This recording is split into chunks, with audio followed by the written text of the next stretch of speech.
Okay. 28th of November, Rabbi Levitt, Gemorrah.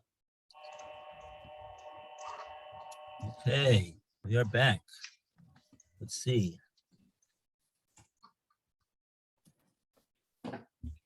Okay. So we did start the section of Perishot of Kotzen. Yosan Ra. And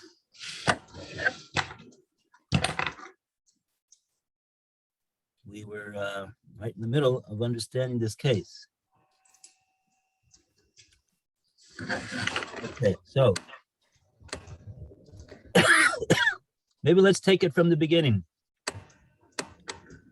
And since we have seen it before, it should go, it'll help us to get through and understand what's going on.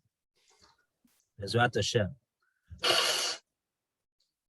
So Lou, would you like to start? Okay. From, in other words, from Imei the Reb Shmuel Bar Abba.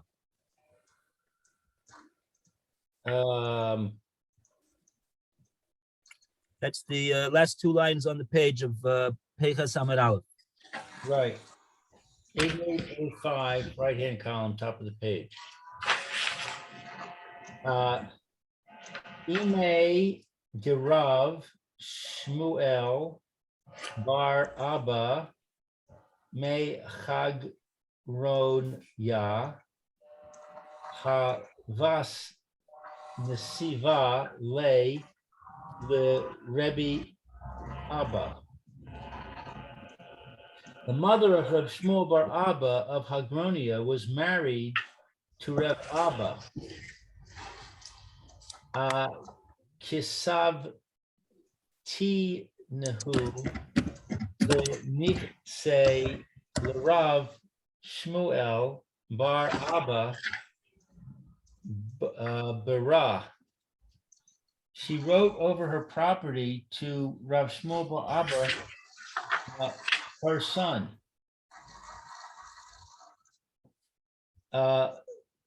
Batar Bishtuva. After she died, hooray, 88B. Oh, okay. Hooray. Wow. After she died, Azal Rav Shmuel Bar Abba Kamei de Rebbe Yirmiyah Bar Abba. Rav Shmuel Bar Abba went before Reb Yirmiyah Bar Abba for a ruling. Ukmei de Nichse. He established him in the property. In other words, Rabbi Yirmiyah Bar Abba ruled that Rab Shmuel Bar Abba, who was the son of the woman, he gets the property. Right. Azal Rebbe Abba Amra the Milsa Kamei Rav Hoshaya. So Reb Abba went and related the matter before Reb Hoshaya. Now Reb Abba is the father,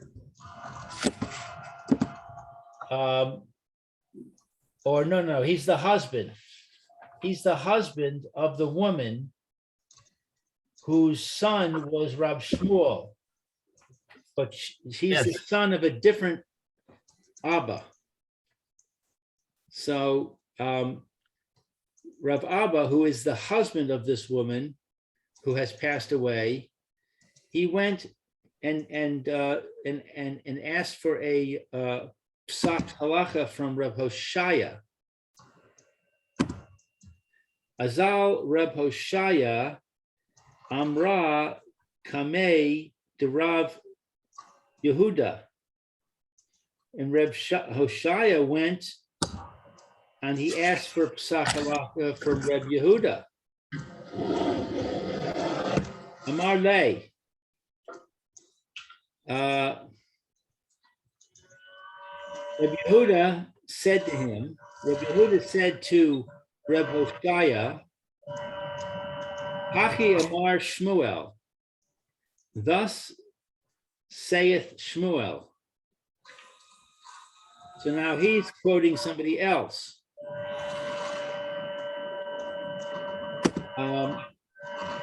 Aisha she machra benich se malug bechaye bava umesa.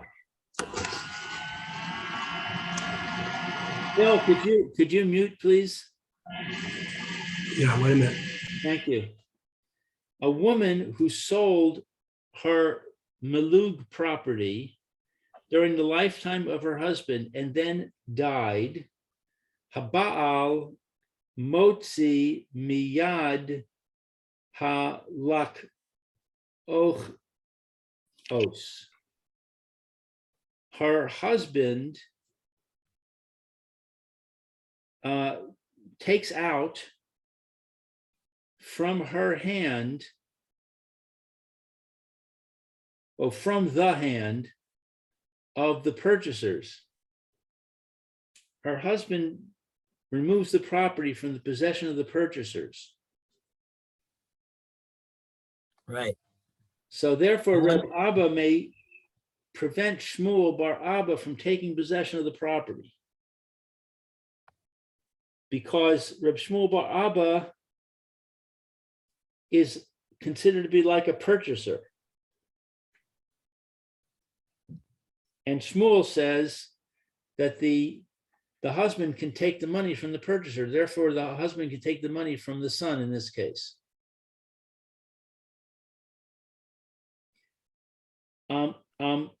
Amruha kamei de Rebbe Yirmiyah bar Abba. So they related this before Reb Yirmiyah bar Abba. Reb Yirmiyah bar Abba was the one that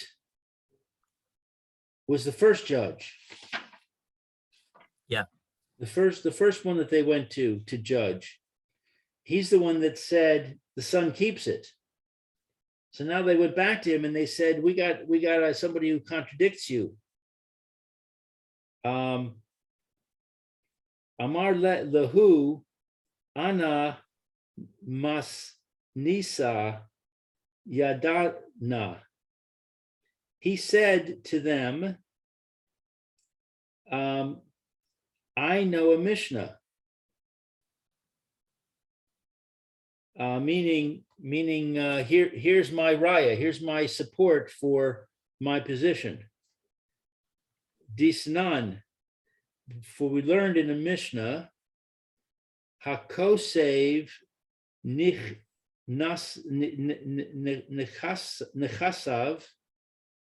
livno va'achar moso. If one writes his property to his son after his death, haben eino yachol limkor mipnei she'ein birshus ha'av. The son cannot sell because they are in the possession of the father.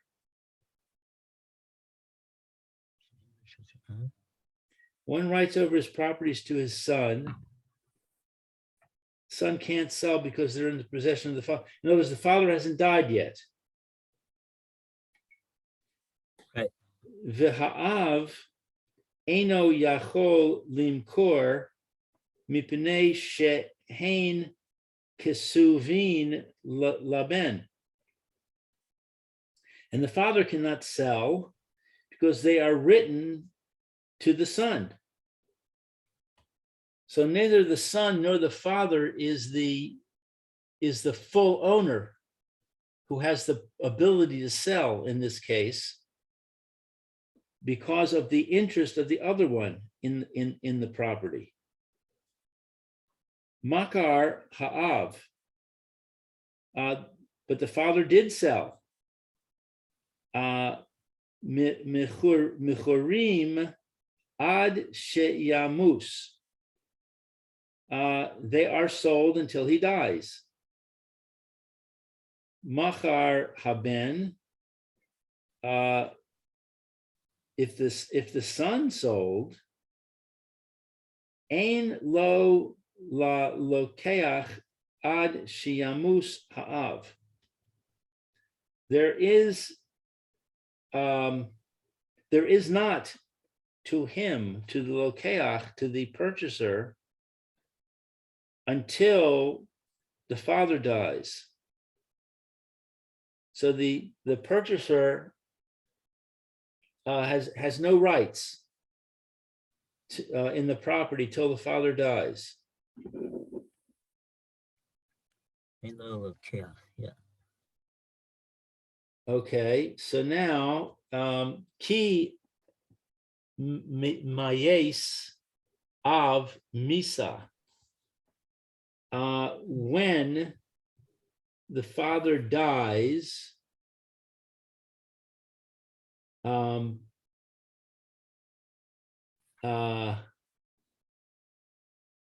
least ki mayes av miha.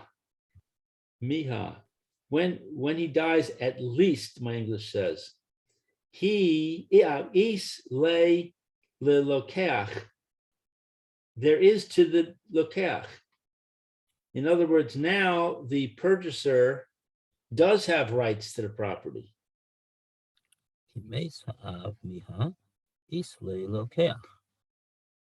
I don't know what this word "at least" is doing in here. Well, we're inferring. We're inferring from what it says over here that all it said in the Mishnah is that until the father dies, the lokeach doesn't have any he doesn't own anything yet.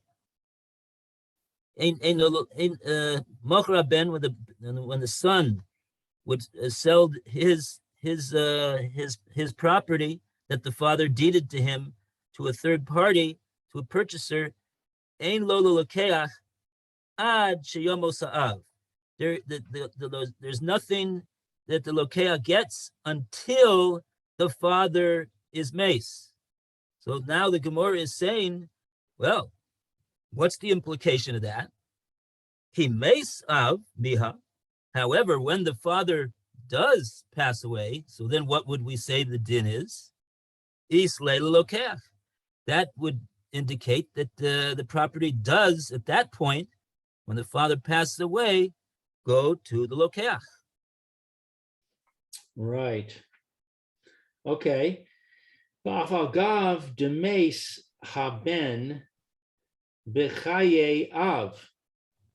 Even though the son died during the life of the father, the lo asu lidei haben, that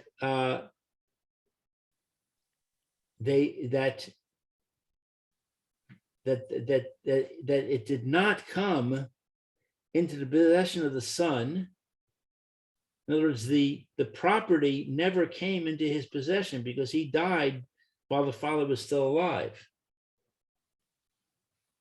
So even though it didn't come into his possession, the purchaser still has the right.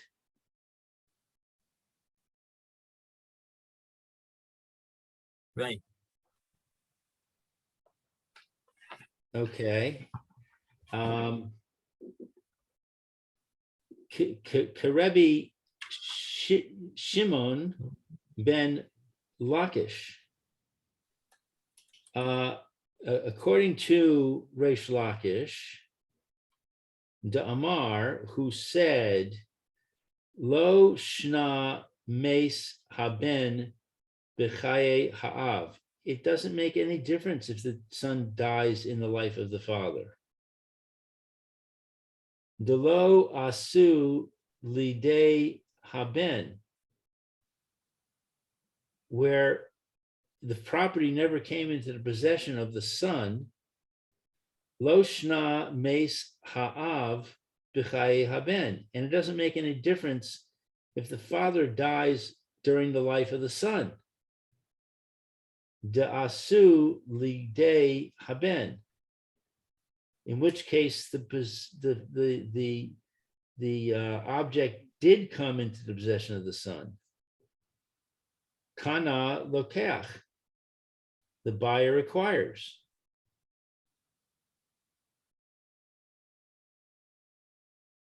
Okay. Maybe we should take a break and see if we have some Rashis to read. Yeah, I'm getting kind of I mean, it's very long. Kind of losing the point here. Yeah, yeah, what we have so far is the Gemorrah told us the facts of the case with the mother and her husband and the son, and she gave a deed of the Niksei Malug, the property, to the son, and then the first ruling was made by Rabbi Yirmi Bar Abba, and he said that the property goes to the son, and then the father told over the story to other judges, and they ruled in favor of the father, in the favor of the husband rather. And so then when the word got back to the first judge who had made the ruling in favor of the son, he said, well, according to what you're saying, your support is from Shmuel, who's in Amora, but I have a Mishnah which confirms my the correctness of my ruling. And then he told this case of the Mishnah, which doesn't really seem to directly relate to what we're talking about. Well, let's just review it for a second. What are the two dinim that come out from this Mishnah? The first thing the Mishnah says is, Kosev nechosev lebenoi, father wrote his property to his son, la'achamoso, after the father passes away. So the Mishnah says, Haben is eno yochol limkor, he's not able to sell it, mipnei shehein b'rshus ha'av, because they're still they're still in the legal possession of the father. And the av eno yochol limkor, and likewise the father, after having deeded the property to his son, he would not be able to, he cannot sell it to a third party outright, 100%, because he's already written the property to his son, albeit that it was going to happen only after the father's passing.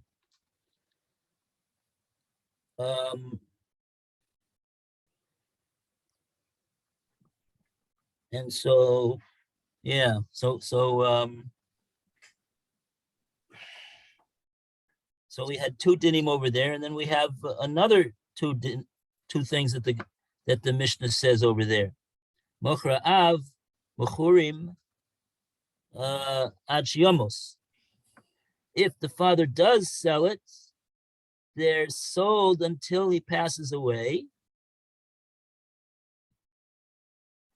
that part we're not focusing on, but we're focusing on this part.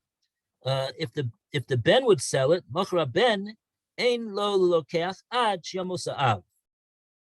If the ben, before the father passes away, would sell the property to a third party, so that purchaser would not have legal ownership until the father passes away. And on that, the Gemorrah said it's implied that that when the father does pass away, he would have legal ownership and legal ownership of the property. And that would be true even if the son passed away in the father's lifetime. Like Rish Lakish said, doesn't make a difference whether the son survives the father or not. The purchaser from the son will acquire the property. Retroactively.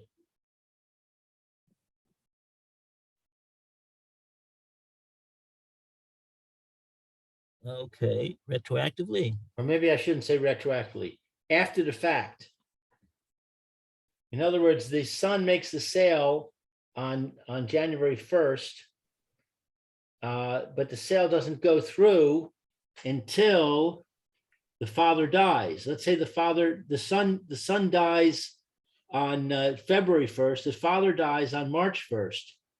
The sale that was made on the 1st of January doesn't actually come into effect until the 1st of March. Yeah. Right. To how to understand how this sale works. Does it all happen on May 1st, or does it start previous to that? I think Rashi is going to fill us in on that one. Okay. But then there's the question of, and so what does this all have to do with our case? Our case where the mother deeded the property to the son in her lifetime, and it would seem that the mother in our case is comparable to the father in the case of the Mishnah, who yeah, it's not exactly the same case, but okay. So we'll have to, yeah, this is we'll have to work a little bit to try to understand what's the proof from with this Mishnah over here, and hopefully Rashi will help us out. I see that we have looks like we have some Rashi's over here.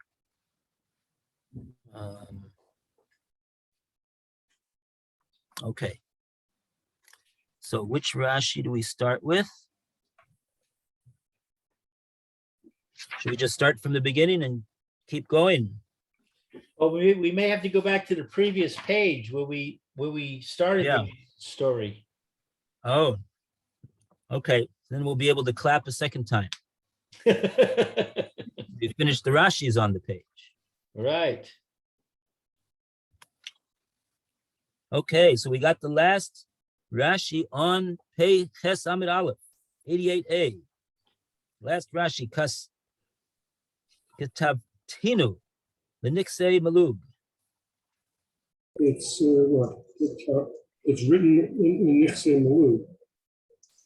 La'acha Shenisa Rabbi Abba, after she got married to Rabbi Abba.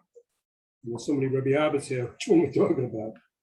And then Pata the Shiva, after she died, Azal Rav Shmuel. Rav Shmuel then came, after she died, this whole thing happened when he made his comment. Well, Shmuel ben Abba was the son. Right. She married Abba, and the son would be Shmuel ben Abba. So that's the father's Abba. One of the Abbas. There's so many Abbas there in this thing. So the mother will just refer to them maybe as the mother, who's the wife, and her husband, and the mother's son. Maybe like that, we won't get so mixed up. So this mother was married to this husband, and she wrote this document deeding the Niksei Malug properties to her son. And so then that's basically the story over there. And now we have another clapping for finishing the Rashi on that page. And now we can go to the next Rashi on the top of Peches Amid Beis. Habal Motzi. Habal Motzi. Now, Habal Motzi is actually talking about the ruling of the second ruling, because according to the first ruling, the Gemorrah said Ukme Beniksei, meaning they established the property to him, meaning to the son, and then the father, not the father, the husband went to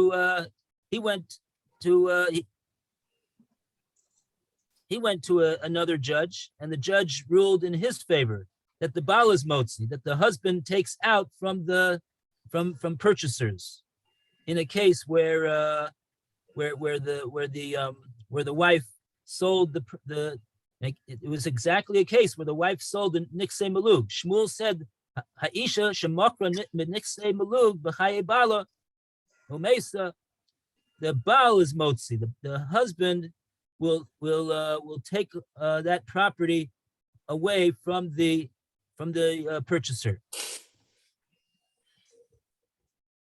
And so, if we would just stick say that the son is standing in the same shoes as the purchaser over here, just that the mother deeded the property to him instead of him paying for it, it would seem that the din should be like Shmuel says, that the husband should be able to take it out from the son. Okay, so that's the background. Let's read the Rashi. Phil, Yeah, please. That the husband could take it out. She had Baal Yoresh and Ishto, because the husband normally is the one who inherits what his wife's property. He was the first. He should be the first purchaser. Oh, you see what we're saying over here?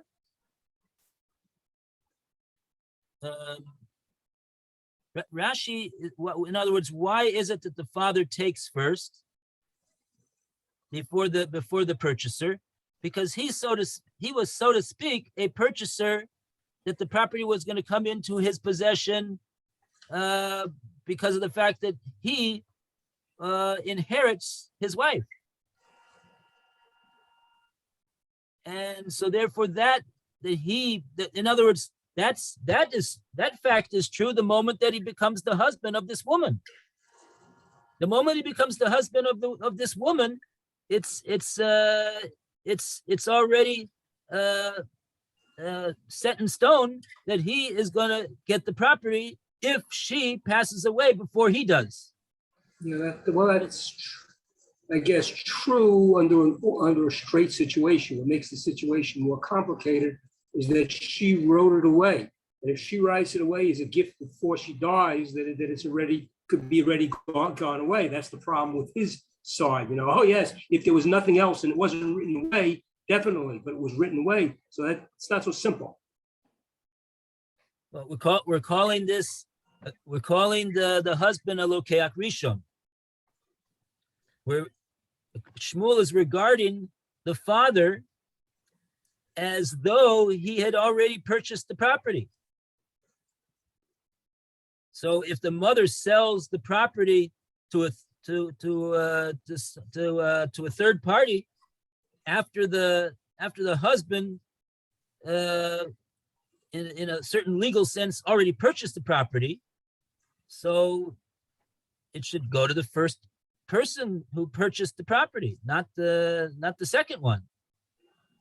But why does it say after she died? In that case, I would think as soon as the purchase is made, the husband can step in and said, no, you don't.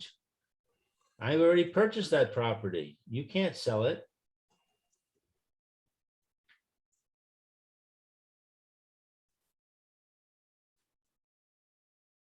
Well, here what the case over here is, we're not talking about that issue at this point. What's the status of this property before the wife dies? The question over here is if the wife does predecease the husband, so then the husband is regarded as having been the lokeach rishon, as regards an actual buyer who bought the property after the wife got married to the husband. But the husband's rights as the lokeach rishon is contingent upon the wife passing away before him. If he would pass away before her, so then he doesn't get anything, the husband. What about his estate? Let's say his yorshim come to court and they say, we want to take possession of this property that our mother sold years ago before our father died. We're in the place of our father now. Well, they would hope that they wouldn't be in the place of their father right now, but legally, Rabbi, legally. and even legally, in other words, the husband's right to be the first lokeach was contingent upon him surviving the wife. If he doesn't survive the wife, I don't know what if any rights that he has to the property, and therefore his inheritors can't have any more rights than he himself had. Right. So what's their argument? What are they saying at all to say that we deserve the property? Well, you're the only reason that you would deserve the property is because you're inheritors of your father, but your father himself didn't have any rights because his rights were contingent upon him surviving his wife. I see. Okay, so that's what we got so far. Now, what's this next Rashi? La'achar moso. Where's that going on? It's the next line of the Mishnah. Oh. It says disnan. So we learned in the Mishnah, hakosev nechasav livno la'achar moso. If correct, one writes over his properties to his son for him to acquire after his father's death. Okay. Now Rashi has a very important interpretation of this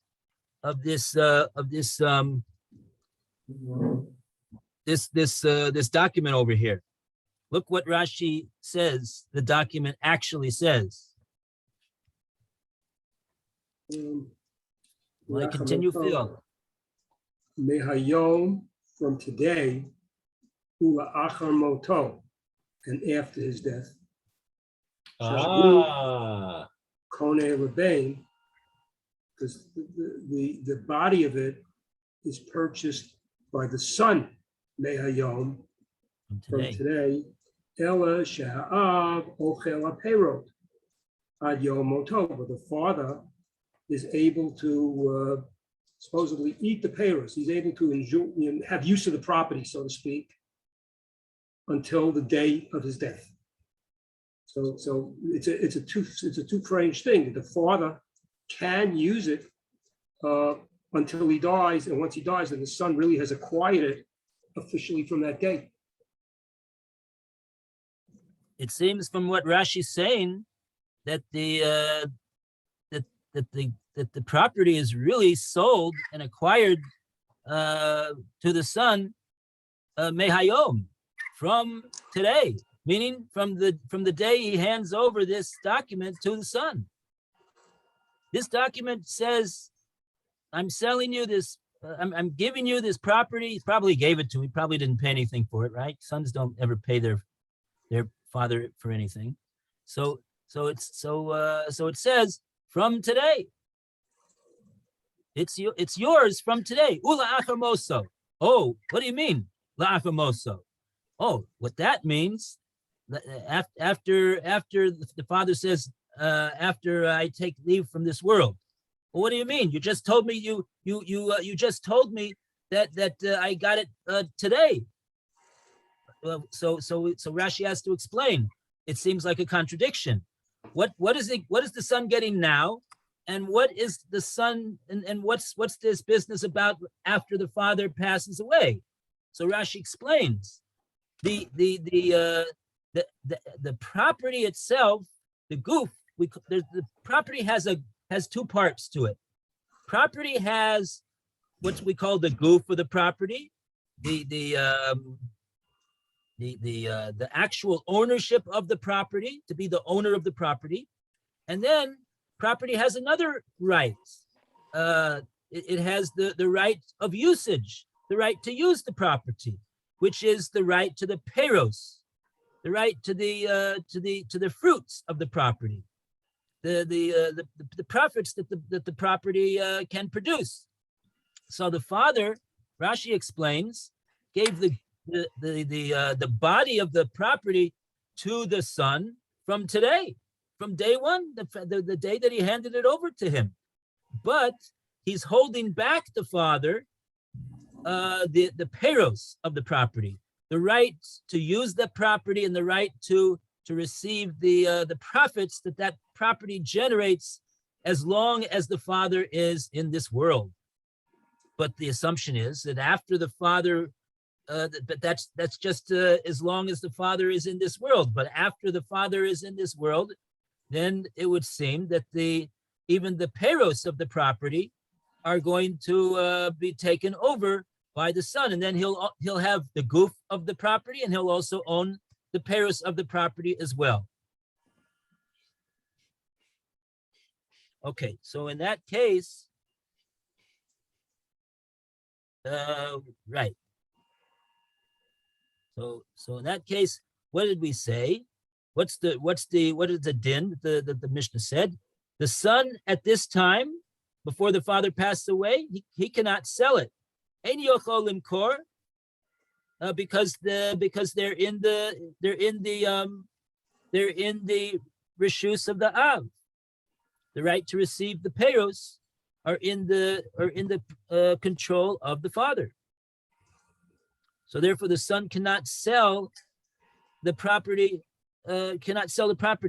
And likewise, the father, for his part, cannot sell the property either at this time, because because he already wrote them to his son. Okay, let's see what Rashi has to say about that one. Oh, we got to do the next one. And then we just add that the Mishnah says, what happens if the father did in fact sell the property? He sold the property. Machra av, what do we say? Mechurim. Ad shamos. It is sold until the father passes away. So let's see what Rashi has to say about that. Mechurin ad shamos. It is sold until the father passed away. It's sold until he will die. Lokeach, that the purchaser can ochel pero ad shamos av. So basically it's saying if the father sold it to somebody else, then that other person, he's given him the rights. That person can benefit from the property, can eat the fruits from it, until the father dies, because he sold in a sense his rights to use the property to somebody else. Right. That's all he had, the father, at that point. But when the father now dies, the Ben goes and takes and he takes it out of the hands of those purchasers who are using that property. He now reverts back to the son once the father dies. Yeah, because it was clear from the document that the father gave to the son, that he wrote to the son, that the father's just holding back the right to the profits, the peros of the property, as long as he's alive. That's the only thing that he's holding back for himself, and so therefore, and that was only as long as he is alive. So it's we can infer from that the day the father passes away, then according to that document that he gave to the son now owns not only now the son will own also that part that the father held back to himself as long as the father was alive. But now the father's no longer alive, the son comes and takes that part, even if the father sold it to somebody else before he passed away. So in other words, the father didn't sell the property, he sold the rights to the produce. Right, he sold what he has. What does he have the rights at to the that produce point? until he dies. Yeah, that's all he had the ability to sell. I mean, even if he yeah. Time is up. Time is up. Okay. So that's all that we have the ability to say at this point. So now we will That was take a very leave. nice review. I understand it much better. Thank you. Yeah, Baruch Hashem. Good. I'm glad. So let's wish everybody a happy Hanukkah. Good luck with your first night. Mhm. May everything go well. Bezrat Hashem. Amen. Amen. And we have a normal week. Everything is normal for this week. Bezrat Hashem. Yes. Normal. You know, that's what they say. They say, the Gemorrah says, my Hanukkah, the Tanu Rabbanan. What's Hanukkah all about? The rabbis learn. That's what you're supposed to do on Hanukkah. Alan, I Okay. mean, it's normal for Rabbi Levitt. I'm not No, disputing the fact I that we caught it. changed the Right. afternoon schedule a little bit. But Okay. for Rabbi Levitt and Rabbi First and Rabbi Moore, everything is the same. Oh, very good shot. Okay. All right, take Okay. care. Okay, take care. Bye, Alan. I'll see. Bye, Bye. Phil. Happy Hanukkah. Happy Hanukkah.